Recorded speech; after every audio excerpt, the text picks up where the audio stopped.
desde Santa Cruz de la Sierra, Bolivia.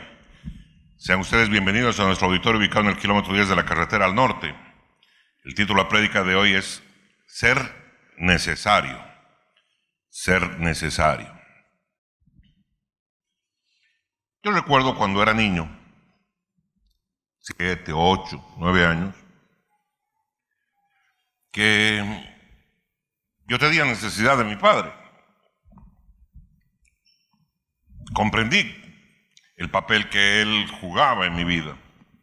Era mi consejero, era mi guía, era el protector, era el que traía los recursos para poder vivir. Jamás pude concebir la vida sin mi padre. Tuve un amigo que perdió a su padre, pero yo no podía entender aquello. Para mí la vida sin mi padre hubiera sido muy grave, muy dura. Hay personas que en nuestras vidas tienen un papel muy importante o un papel clave cuando ellos se hacen necesarios en la vida de uno.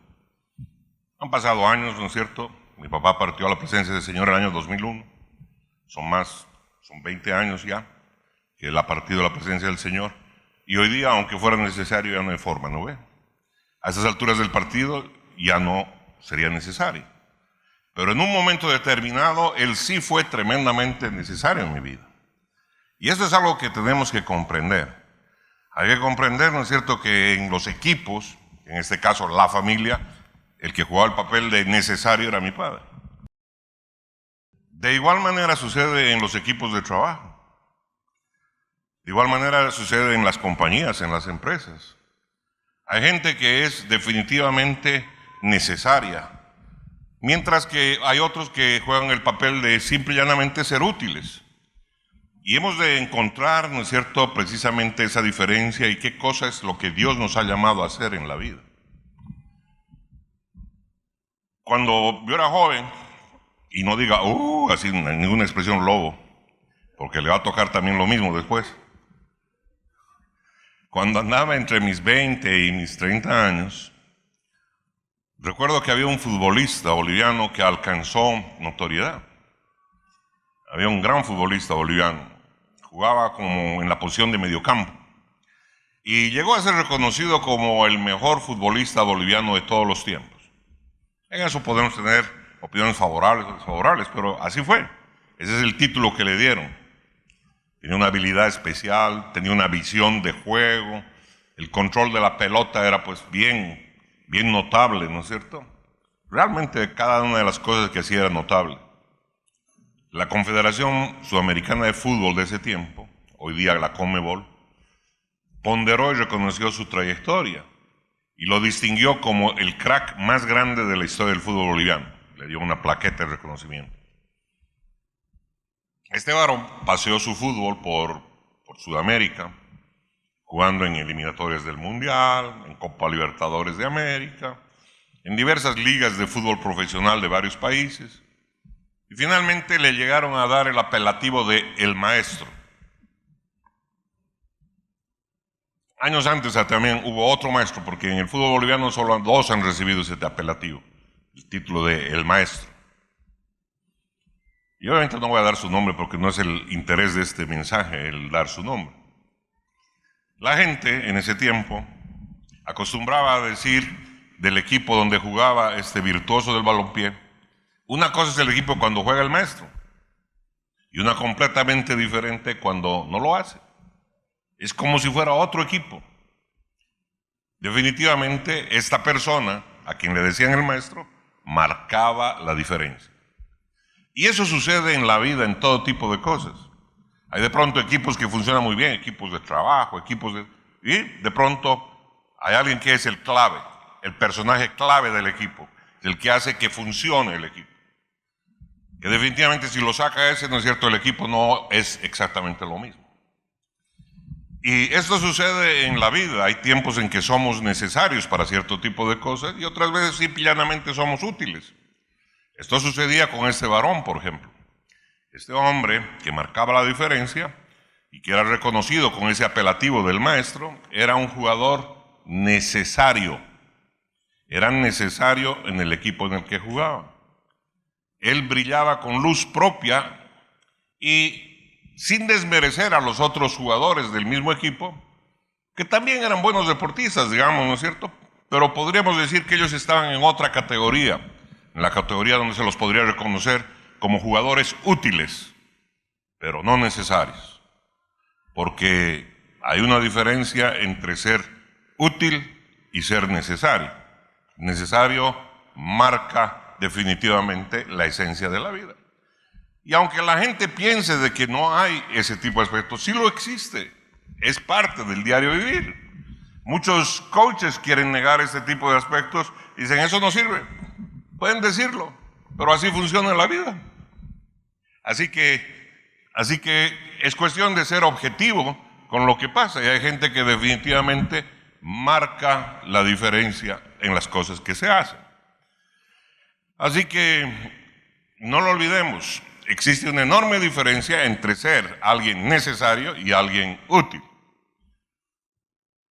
Siguiendo con el caso, el relato de este futbolista, cuando le hicieron una entrevista, él ya retirado de las canchas, etc., el personaje en cuestión señaló que muchas veces se lesionó jugando al fútbol y dado que el técnico lo necesitaba en el campo de juego, varias veces le tuvieron que hacer un infiltrado, ¿no es cierto?, de algún tipo de calmante para que pudiera jugar ese partido.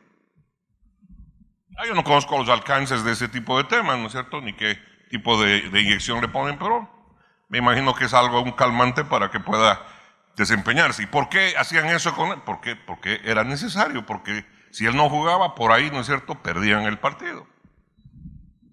Entonces, esto nos ha de llamar, ¿no es cierto?, a preguntarnos en la vida. Esta breve introducción que les he hecho nos ha de llevar a preguntarnos cuál es el papel que cada uno de nosotros desempeñamos en la vida. Cada uno de nosotros, si tenemos un papel en el cual simple y llanamente somos útiles o definitivamente somos necesarios. ¿Cuál es el papel ese que nosotros desempeñamos en la vida? Y como iglesia, porque ¿quiénes son la iglesia? Somos nosotros.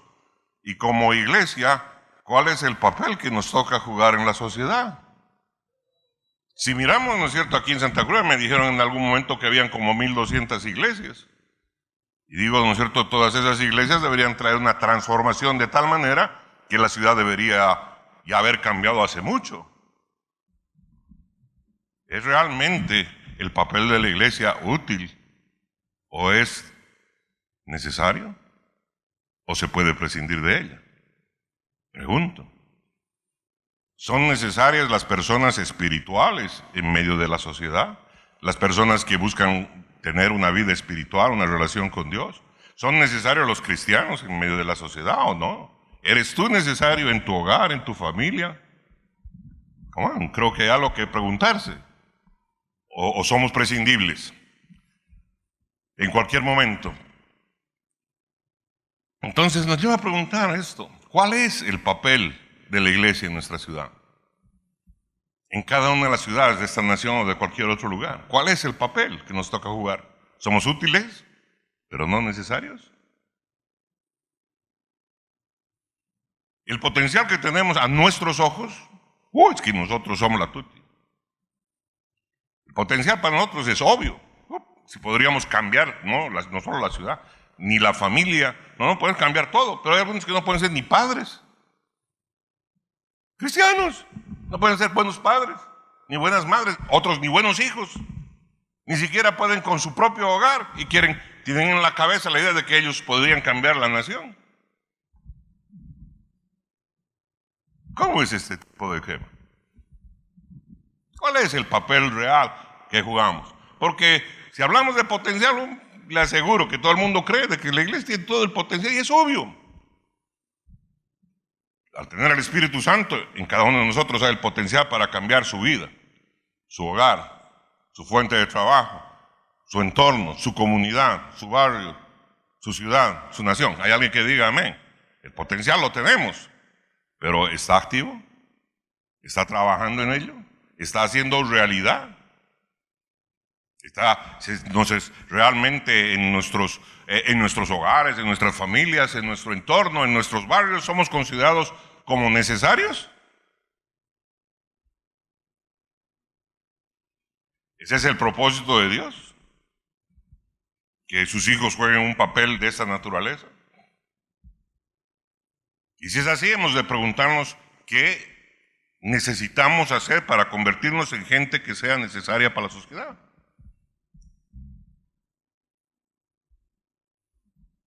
Por eso es de que no puedo ser demandante. Por eso no puedo ser llorón. Dame, dame, dame, dame, y no aprender a dar.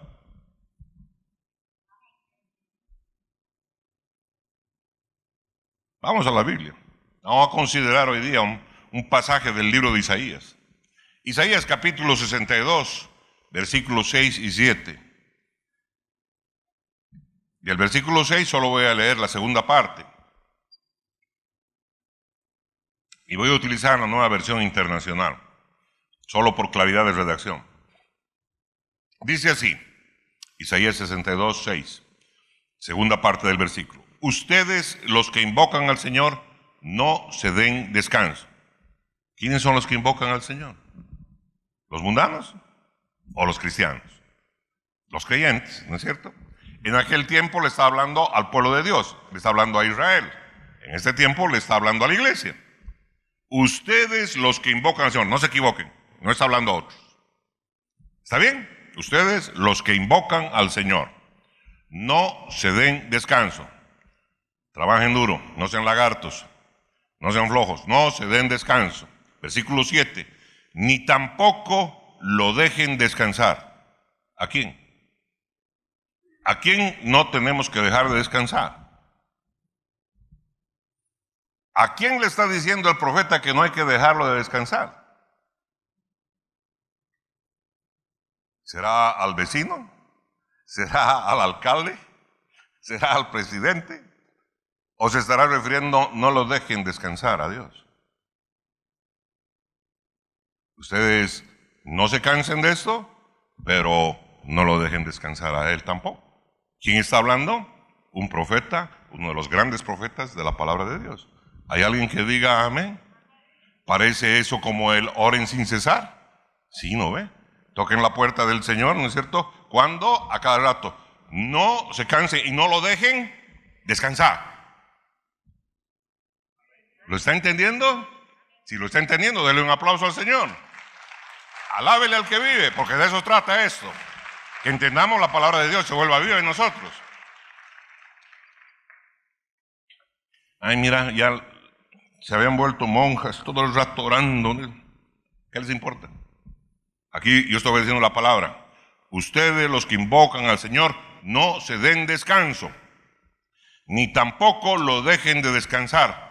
Y aquí viene algo interesante. Hasta que establezca a Jerusalén y la convierta en la alabanza de la tierra. Hasta que establezca a Jerusalén, hasta que establezca una ciudad, hasta que la establezca ¿cómo? Hasta que la establezca tal como Él la ha concebido. Una ciudad llena de bendición, una ciudad llena de trascendencia, una ciudad llena de prosperidad.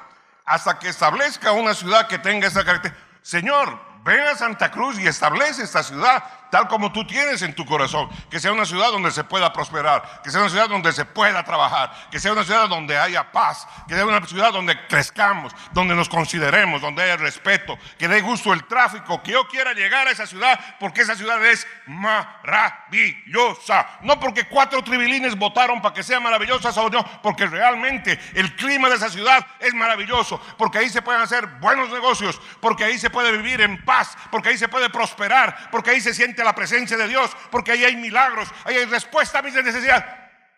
Alábele al que vive. Ándele. Ahora estamos entendiendo más la palabra. ¿Cuántos dicen amén? Alábele al que vive.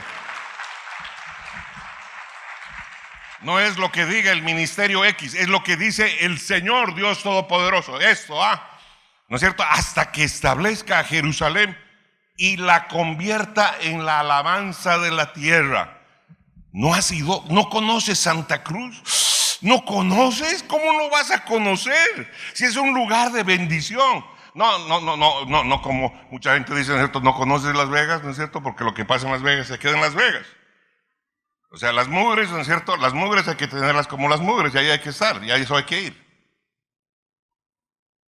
No. Quiero conocer esa ciudad donde fluye el amor.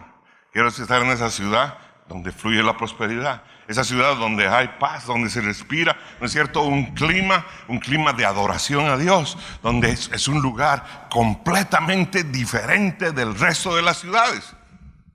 ¿Hay alguien que diga amén? Eso es lo que está diciendo el profeta, y la convierta en alabanza de la tierra. Al leer esta porción de la palabra, ¿no es cierto?, te pregunto, ¿cómo sería para nosotros, los hijos de Dios, cómo sería para nosotros, los cristianos, como una comunidad de creyentes redimidos, lavados por la sangre de Jesucristo, convertirnos en la alabanza de la tierra? Óigame, ¿cómo sería eso? Le aseguro que el turismo aumentaría. Le aseguro, ¿no es cierto?, que la gente estaría haciendo cola para entrar a las iglesias. La gente estaría, ¿no es cierto?, anhelando venir a hacer negocios porque habría prosperidad, habría bendición. ¿Hay alguien que diga amén? ¿Usted entiende cuando lee la palabra? ¿O está en chino para usted? ¿Por qué está en chino? Porque usted no ha hecho clic con el Espíritu Santo. Su clic es medio clic. Entonces no lo comprende. No comprende, ¿no es cierto?, las intenciones del corazón de Dios que están puestas en la palabra de Dios. Y por ende, su guía queda tenue. La luz que debiera ser diáfana es una luz a medias. ¿Te gusta quedarte a la mitad del camino? ¿Te gusta la mitad de la tabla? ¿O te gustan los premios? ¿Prefieres las sobras de la mesa de Dios? ¿O prefieres el jamón que Dios ha preparado para ti? Tú tienes que responderte. ¿Hay alguien que diga amén? 1200 iglesias no deberían haber convertido esta ciudad en otra cosa.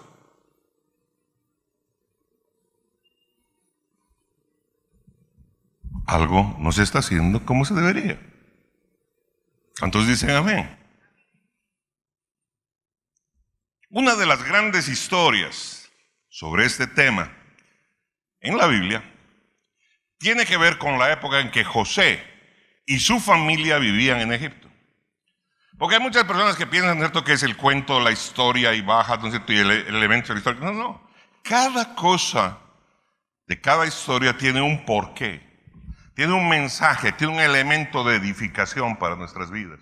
Y ese es el corazón con el cual hay que leer y estudiar y masticar la palabra de Dios para que se haga vida en tu vida y tú sufras, tú tengas un cambio, una transformación en tu manera de pensar y de ver las cosas en la vida. Alábele al que vive. Alábele con ganas.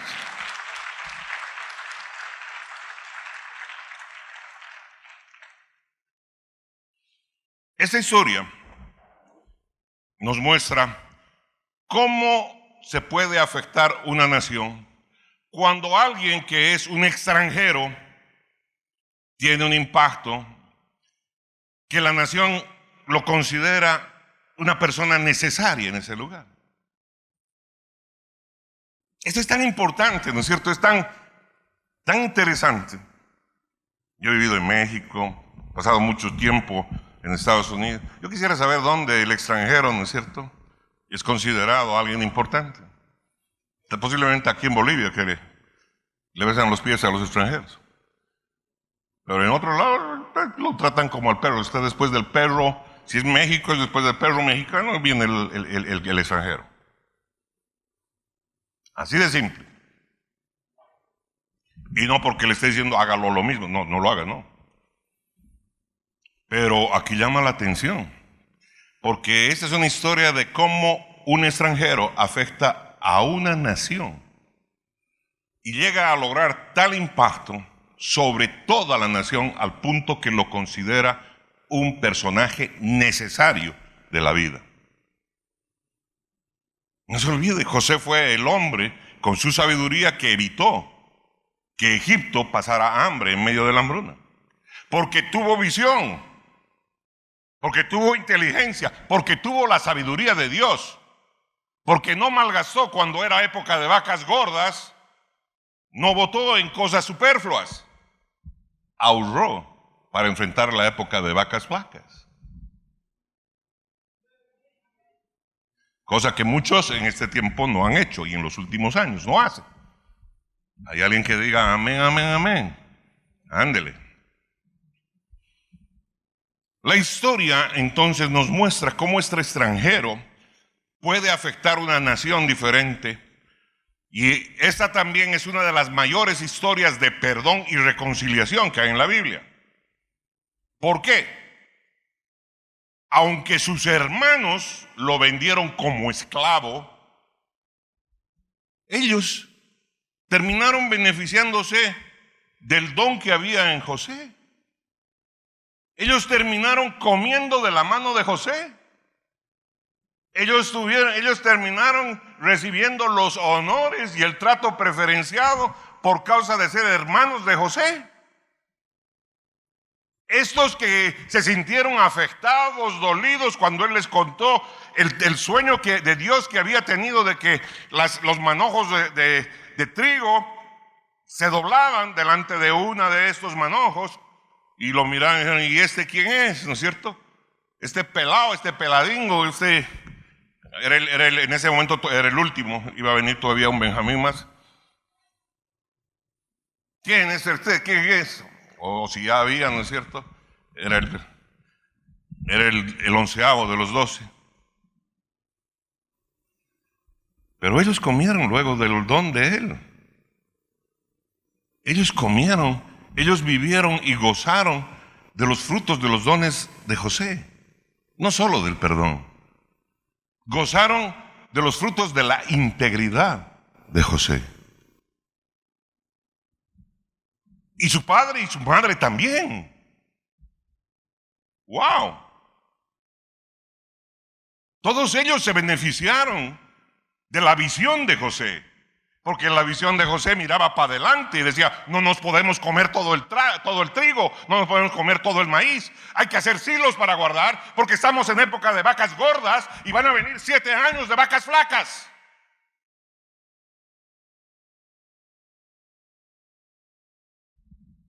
Wow.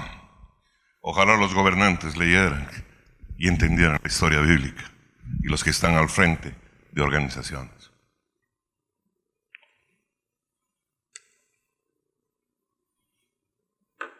Qué importante es tener la sabiduría de Dios y no la sabiduría del vulgo. Ellos, los hermanos, se beneficiaron del don, de la integridad y de la visión de José. Para hacer corta una historia que es larga, podemos decir que toda la familia de José terminó viviendo en Egipto. Toda. Padre, madres, hermanos, todos ellos terminaron viviendo allí. Y viviendo, no yescas, viviendo en un estado favorecido. ¿Por qué razón? Por causa de José. No porque eran pueblo de Dios, sino por causa de José. Por causa de la unción en José, por causa del don en José, por causa de la integridad en José, por causa de la visión de José, ellos vivieron en un estado de bendición. ¡Wow! La familia entera. ¡Qué interesante! Su familia, la familia de José, fue realmente muy apreciada por el propio faraón.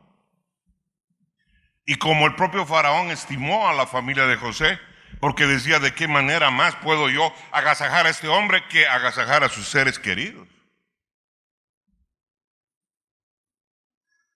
Por esa razón les dio la tierra de Gosén, la tierra más fértil de todo Egipto.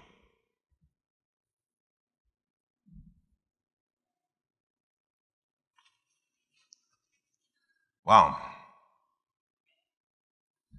Así que ellos vivieron en un estado favorecido debido a José. Su familia era muy apreciada por el faraón. Este aspecto, obviamente, como le dije, se extendió a toda la nación. Porque la gente comprendió y dijo, si no hubiéramos tenido este cuate, ahorita estaríamos pasando hambre como el resto de las naciones. Pero ahorita estamos en bonanza gracias a la sabiduría que hay en José.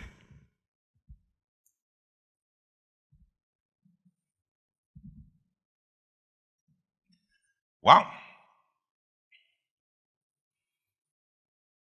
Mis amados, fue como si este líder de carácter mundial, no se olvide que Faraón era el mero mero, el más capísimo, era el rey más grande de la nación más poderosa de su tiempo.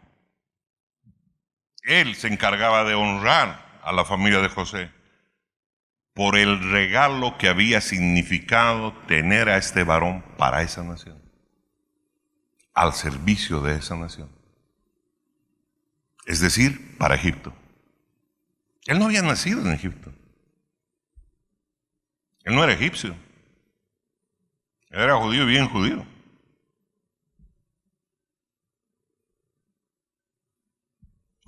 El padre de José, Jacob, había recibido un nuevo nombre de parte de Dios. No sé, parece que el Señor tenía un ministerio de Sejip que cambia los nombres.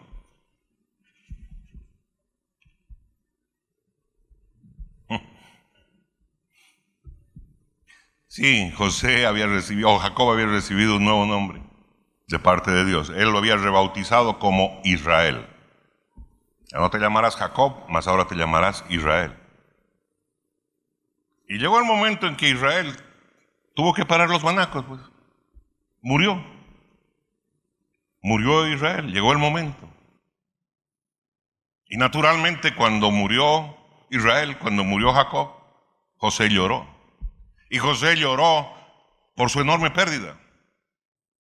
¿Por qué? Porque Israel había sido, su padre había sido, la única persona que siempre apoyó a José, desde que era pequeño. No olvidemos que él le tejió con sus propias manos un manto de colores para diferenciarlo de los otros. Él siempre había estado apoyando a su hijo José, porque era el hijo de la amada, de la verdadera amada, no el hijo impuesto.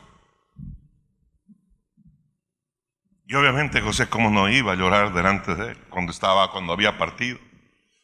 Si lo había apoyado durante toda su vida, el único en toda su familia. La Escritura describe su pérdida.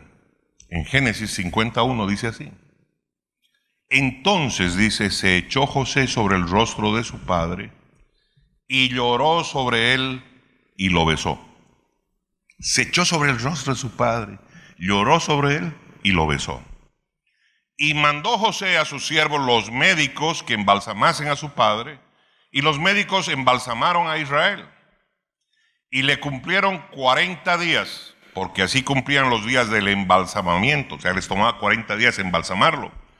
Y lo lloraron los egipcios 70 días. 70 días. Este hombre oiga, no es José el que ha muerto, es el padre de José. Y los egipcios lo estaban, ¿qué cosa? Lo estaban honrando, estaban de luto por él 70 días. En esta nación me ha tocado ver la muerte de un presidente hace muchos años, de apellido Barrientos.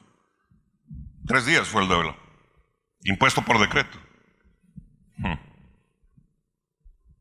Esta nación honró a un extranjero, que no era su presidente ni nada, por 70 días.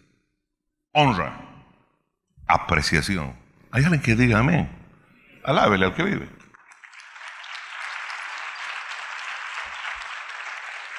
Pero alábele con ganas.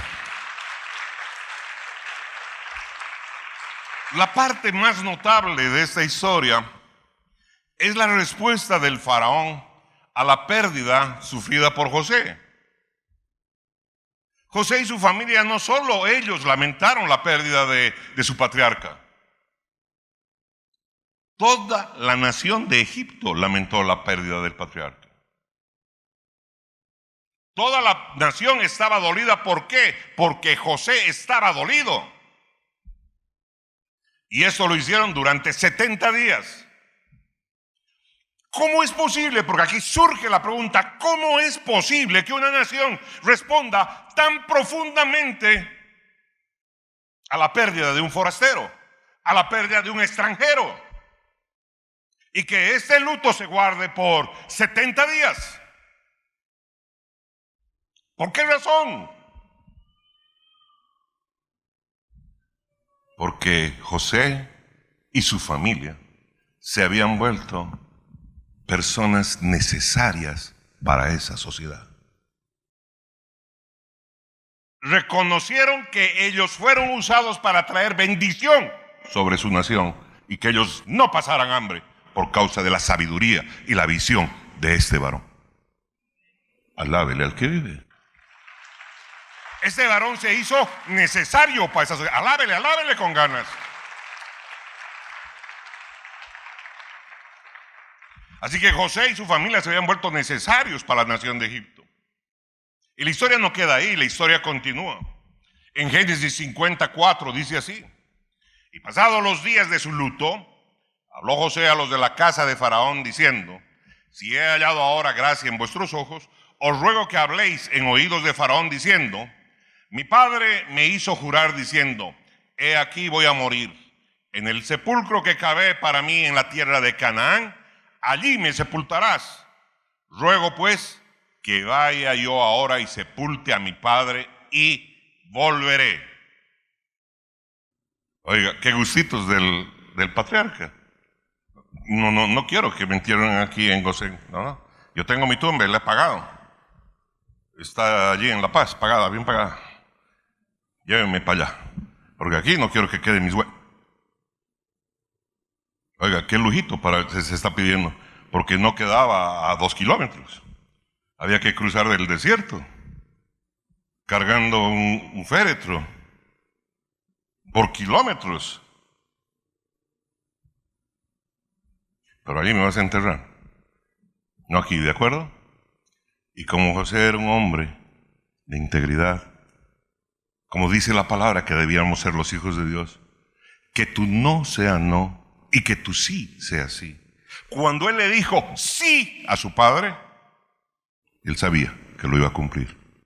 Y ambos sabían que lo iba a cumplir. Alábele al que vive, porque eso es enseñanza para nosotros. Alábele. Alábele. No es como ese que te dice: te llamo más tarde ya, y no te llama nunca.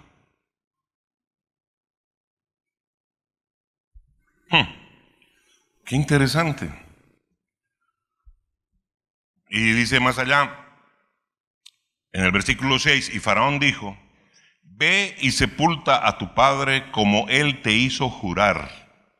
Entonces José subió para sepultar a su padre, y subieron con él todos los siervos de Faraón, los ancianos de su casa. Escuche bien esto: subieron con él todos los siervos de Faraón, los ancianos de su casa, o sea, de la casa de Faraón, y todos los ancianos de la tierra de Egipto, y toda la casa de José y sus hermanos, y la casa de su padre.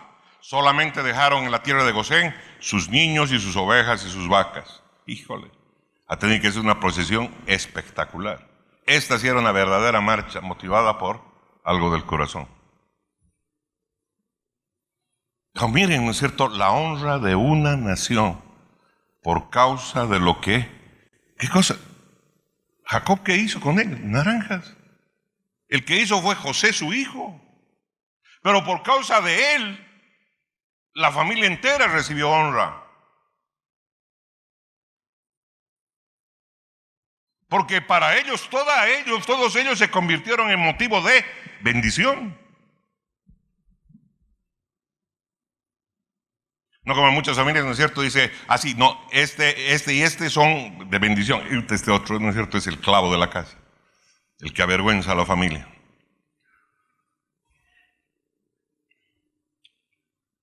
José prometió enterrar a su padre en su tierra natal, no en Egipto.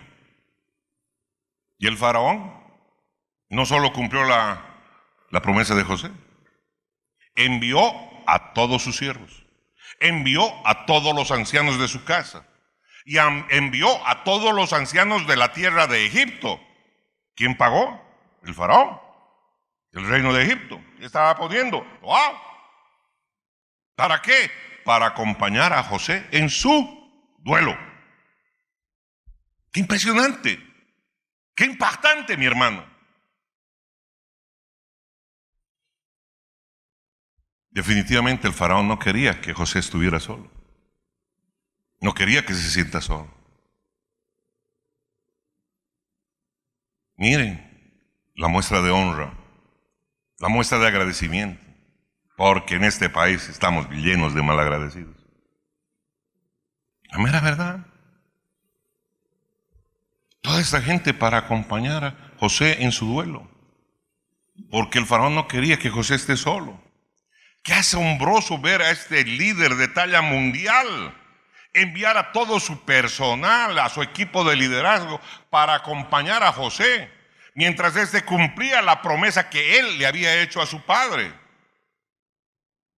Mis amados hermanos, esta es una historia hermosa. Esta es una historia hermosa del impacto de la sabiduría de un hombre. Esta es la historia del impacto de la sabiduría de José en la vida de una nación que no era su nación. En una tierra que no era su tierra. ¿Hay alguien que diga amén? El impacto de la sabiduría, porque su sabiduría hizo que él no malgastara el dinero, no lo invirtiera mal, sino que al ver la bonanza dijera, esto hay que separar para esto, para crecer así cuando venga el tiempo difícil. ¿Hay alguien que diga amén? Porque era un hombre que funcionaba en la sabiduría de Dios y no en la mugre de la sabiduría de los hombres. Alábele al que vive. Alábele con ganas. Es que lo tremendo de esto es que el impacto que José, la integridad, los dones y todo lo que él traía causó en un líder de talla mundial pagano, adorador de dioses de metal, de dioses de estuco, pagano, y en una nación pagana. ¿Qué nos está queriendo decir Dios con ello? José se convirtió en alguien necesario para Egipto. Y su familia también. Familia de Dios. 1000 y tantas iglesias.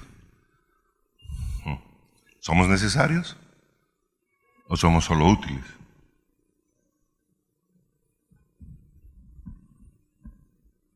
Mira para adentro. En tu casa, en tu familia, ¿eres necesario? En tu barrio, en tu condominio, si vives en condominio. En tu iglesia, en tu entorno, en tu grupo de alcance. O tú mismo te descalificas porque no amas lo que debieras amar, lo que Dios te dio para amar y para cuidar. Qué increíble. Ay, Bolivia, tanto que tienes que cambiar. Cambia tu mente. Transfórmala como enseña la palabra de Dios. Y vivirías días de ventura eterna con Él. El faraón le dio a Jacob, a Israel, un valor de leyenda. Faraón le dio un valor legendario a Jacob. Y eso es algo extremadamente inusual a lo largo de la historia de la humanidad. No se ve en otros lados, en otra situación. Es hora de volver a verlo.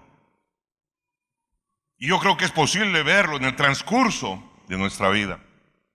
Porque este debería ser el tipo de sentimiento que cada hijo de Dios debería desprender en medio de su barrio, de su sociedad, en medio de su familia, de sus parientes. Que cuando no saben qué hacer, vengan a tocar la puerta de tu casa o llamen a tu teléfono y te digan, ¿sabes qué? Por favor, orale a tu Dios, porque se está muriendo mi madre.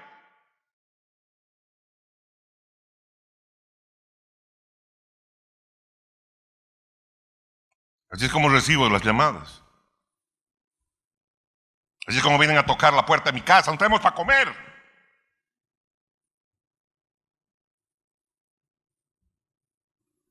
¿Eres necesario? ¿O solo eres útil? ¿O eres camisetero solamente? ¿O solo eres bueno para aprender pasitos? Esta nación está llena de pasitos, carnavaleros de todo lado. Cambia tu mente como enseña la palabra de Dios y enfrenta la vida diferente, porque Él te da la naturaleza para que seas más que vencedor. Alábele al que vive. Alábele, alábele.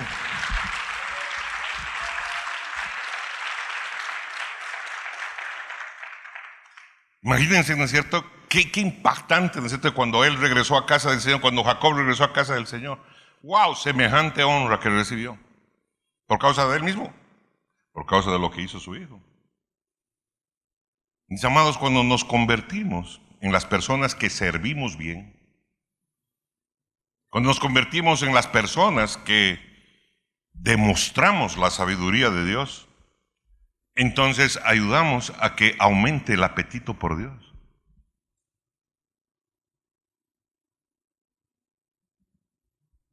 Cuando en tu grupo tú compartes palabra de vida, que es vida, la gente viene temprano y no se quiere ir, porque ha recibido alimento de vida, no panchitos, no pipocas, porque ha sentido el toque de Dios en su vida y lo ha marcado. Y lo está poniendo en la riel para ser más que vencedor. ¿Hay alguien que diga amén? Es entonces cuando nos convertimos en tierra deseable.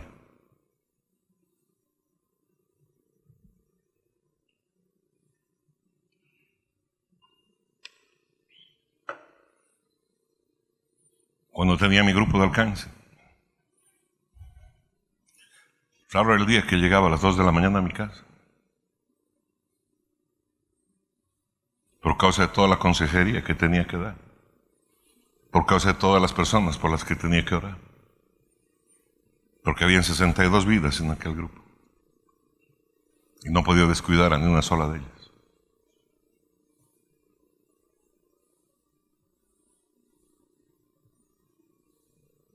Y luego dice, ¿por qué había pues milagros? Porque había pues palabra. Porque estábamos haciendo lo que Dios quiere que se haga. Cuidar de sus hijos. Ese es el privilegio que nos da cuando nos llama para ser líderes. Alábele al que vive. Alábele con ganas. Entonces te vuelves tierra deseable. Entonces la gente te busca. Ageo 2:7 dice, y haré temblar a todas las naciones. Híjole, ¿hace cuántos años escribió el profeta esto? Y este tiempo, estos 2 últimos años, hemos visto temblar a las naciones. Apareció la nueva cosa, la nueva variante. No, ya, ahora Europa quiere cerrar sus puertas. No, ya tal país ya ha cerrado las puertas a los sudafricanos. Ya tal otro país le ha cerrado a los brasileños. Ya tal otro país. ¿Porque bien machos o porque están temblando de que les reviente su economía, su sistema de salud? ¿No están temblando las naciones? ¿No dice eso Ageo hace tantos miles de años? Hablando como si estuviera presente hoy día. Y haré temblar las naciones. ¿Y no están temblando las naciones? Wow. A veces pensamos de que tiene que ser un chucho un sismo telúrico, ¿no es cierto? Un terremoto. Haré temblar a todas las naciones. Y vendrá el deseado de todas las naciones. Ay, caray. Está cerca la venida del Señor. ¿Qué es lo importante de esto? Que no nos encuentre desprevenidos. Que nos encuentre con aceite en nuestra lámpara. Que nos encuentre trabajando. Que nos encuentre haciendo lo que Él quiere que nosotros hagamos. Que nuestra cabeza, nuestro corazón no esté en otro tipo de vainas. Que esté en lo que Él quiere que hagamos. ¿Y qué quiere que hagamos? Que cuidemos los unos de los otros, que nos hagamos necesarios en la vida de todos estos pequeños hasta que ellos crezcan. ¿Hay alguien que diga amén? Alábele al que vive. Alábele al que vive. Dele con ganas. Y vendrá el deseado de las naciones, de todas las naciones, dice, y llenaré de gloria esta casa. Eso le encanta a la gente. Llenaré de gloria. ¡Ah, aleluya! Gritan. Sí. Ha dicho Jehová de los ejércitos.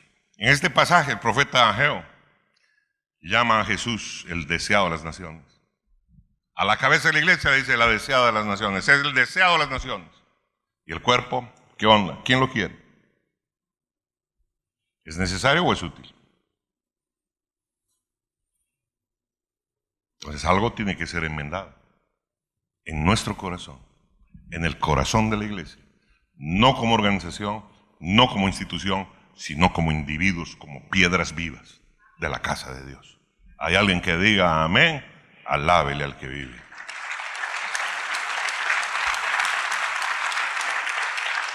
¿Cómo habríamos de convertirnos? Ahí está el ejemplo. Si nos decimos cristianos, hemos de aprender a vivir como Cristo. Y entonces ahí vienen, ¿no es cierto?, los intérpretes de la palabra. Tenemos que andar en burro. No puedes, anda en burro vos si quieres, ¿no? En lo más rápido que pueda voy a andar. He de vivir con pureza. Hemos de vivir en amor. Hemos de aprender a manejar el poder que Dios nos ha dado. Y hemos de ser gente que traigamos esperanza. Esa esperanza que Él trajo a cada situación. ¿Hay alguien que diga amén? Entonces nos volveremos necesarios. Y así como dice la palabra que Él es el deseado de las naciones, así también la gente haría de nosotros gente deseada, gente necesaria, gente que no tenga duda. Esta nación necesita de hijos de Dios, porque ellos son los que traen la bendición, porque ellos tienen respuesta a nuestra necesidad, no porque son charlatanes, no porque son hipócritas, que dicen cristianos y ya están haciendo cochinada y media. Porque su sí es sí y su no es no, cueste lo que cueste.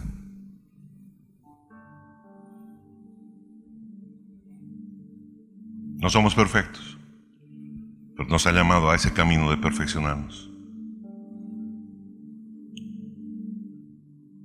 Ahí donde está, mi amado hermano, mi amada hermana, háblele a Dios. Usted, háblele de su corazón. Háblele si en verdad le aclare: Señor,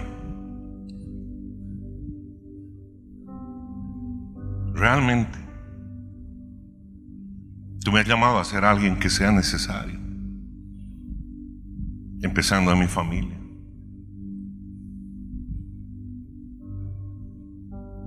Alguien necesario en la transformación de mi barrio o de mi fuente de trabajo.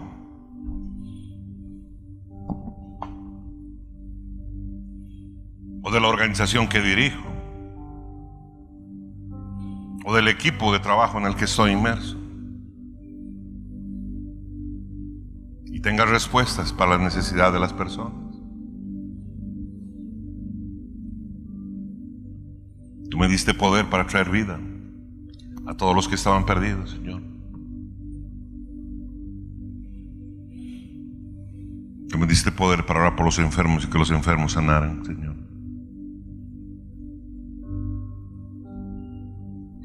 Sana previamente mi corazón, Señor, mi alma, mi vida, mi pensamiento.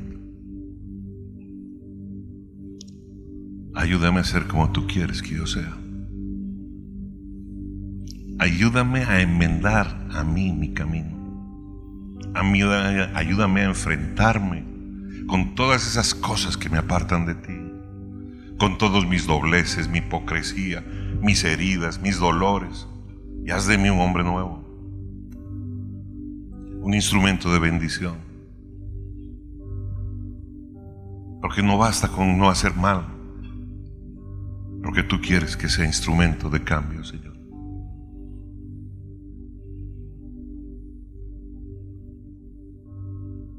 Qué privilegio grande es conocerte, Señor, caminar contigo. Y cuando tú nos ilustras con tu palabra, Señor, Como Padre amado, llegas a tocarnos la fibra más íntima y transformas nuestras vidas.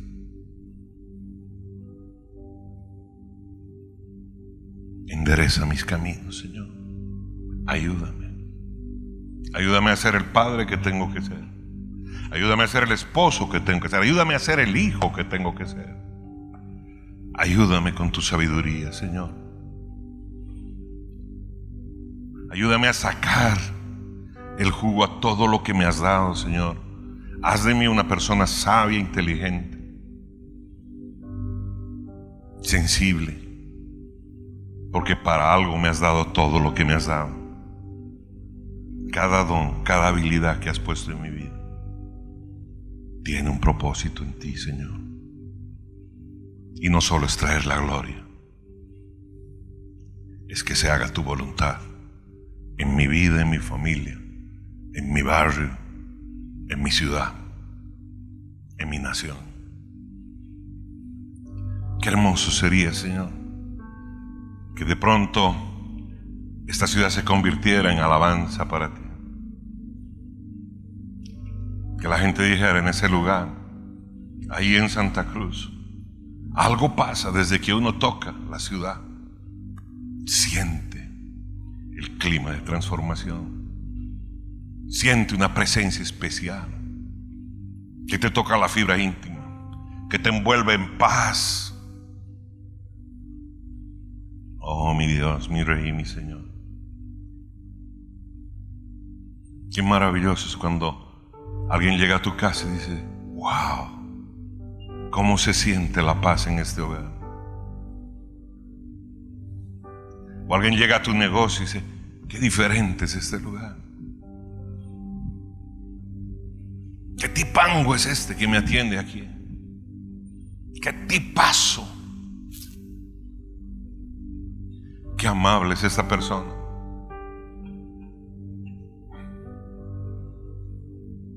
Qué hermoso es cuando me entero de alguien, de mis hermanos, que es amado por otros, por todo lo que hacen por ellos,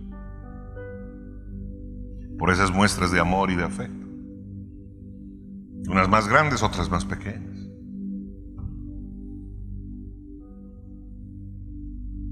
Ay, ese joven que me dice,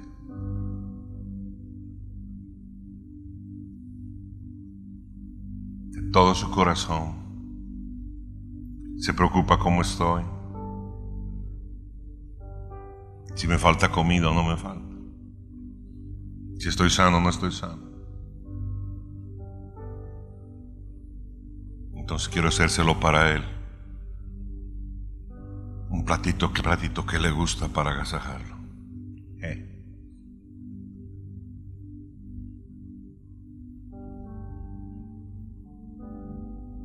Así recuerdo a mi hermana Nancy,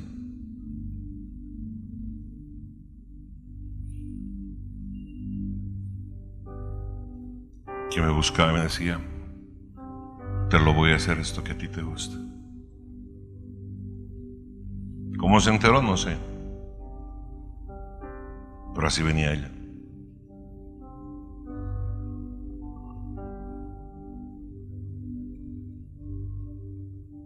Si no necesitamos mucho para tocar el corazón de las personas, necesitamos solamente pensar en el nombre de Cristo Jesús y Él nos muestra lo que ellos necesitan. A veces basta un par de golpecitos en la espalda, otras veces un abrazo y otras veces un te quiero, mi hermano.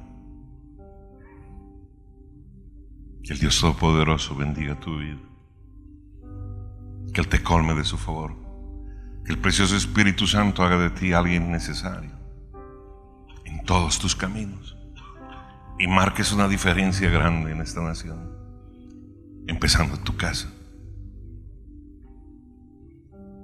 siguiendo en tu trabajo, continuando en la ciudad y hasta donde Dios quiera levantarte, Él lo haga. Me bendicen tanto esos jóvenes que van alcanzando sitiales que otros no pudimos alcanzar, y que fruto de su esfuerzo, su trabajo y su entrega y su fe hoy día van llegando a otros sitiales, en universidades de gran prestigio internacional. Dios los bendiga, pero nunca se olvide para qué Dios les ha regalado los dones y los talentos. Ni José ni Jacob se cambiaron de nacionalidad, ni cambiaron de bandera, ni pidieron pasaporte a otra nación. Estuvo claro para qué Dios los había bendecido.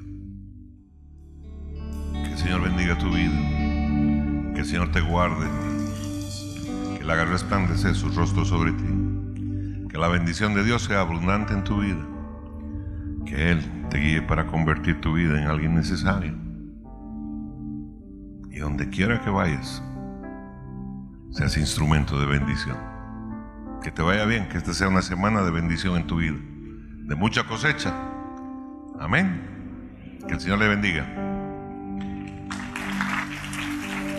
Suscríbete a nuestro canal de YouTube, Torre Fuerte Voz. Activa la campanita y mantente al tanto de todo el contenido que subimos. Aroma de mujer. Yo creo que nosotras provocamos el momento, pero el varón tiene que sacar su oferta, ¿no? Su estrategia. Conflictos y verdades. Pastor, una pregunta. Nosotros como iglesia, ¿cuál sería nuestra postura que deberíamos tomar frente al alcohol? Bueno, la postura que nosotros hemos adoptado por años, desde hace mucho tiempo, es precisamente la de cero alcohol, por varias razones. Suscríbete. Torre Fuerte, mi casa.